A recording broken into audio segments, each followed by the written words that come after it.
నెల్లూరు జిల్లా సోమశిల జలాశయ రక్షణ పనులు చేయించడంలో పాలకుల నిర్లక్ష్యం ప్రదర్శిస్తున్నారు. గత డిసెంబర్లో వచ్చిన తుఫాన్ కారణంగా పనులకు అంతరాయం కలిగి సంవత్సరం కావచ్చినా ఇంకా ఆప్రాన్ పనులు మొదలు కాలేదు. ప్రస్తుతం జలాశయంలో 64 టీఎంసీలు నీరుంది. తిరిగి పనులు మొదలు కాలేదు. వర్షాకాలం వస్తున్న సమయంలో కూడా ఆప్రాన్ పనులు చేయకుండా ఉండటానికి కారణం ఏంటని వెంటనే పనులు పూర్తి చేయాలని రైతులు కోరుతున్నారు. ఆప్రాన్ డౌన్ స్ట్రీమ్ ప్రాంతం 99 కోట్లతో చేస్తున్న రక్షణ పనులను పూర్తి చేయాలని రైతులు కోరుతున్నారు. 5.6 కోట్లు బిల్లులు రావాల్సి ఉందని, బిల్లులు వస్తేనే పనులు మొదలు పెడతామని కాంట్రాక్టర్ అంటున్నట్లు సమాచారం.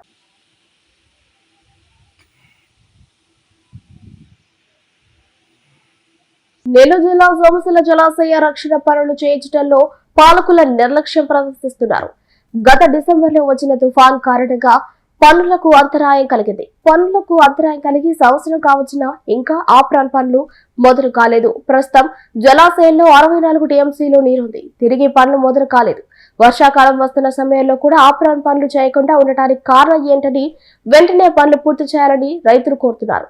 ఆప్రాన్ డౌన్ స్ట్రీమ్ ప్రాంతం 99 కోట్లతో చేస్తున్న రక్షణ పనులను పూర్తి చేయాలని రైతులు కోరుతున్నారు. 5.6 కోట్లు బిల్లులు రావాల్సి ఉందని, బిల్లులు వస్తేనే పనులు మొదలు పెడతామని కాంట్రాక్టర్ అంటున్నట్లు సమాచారం.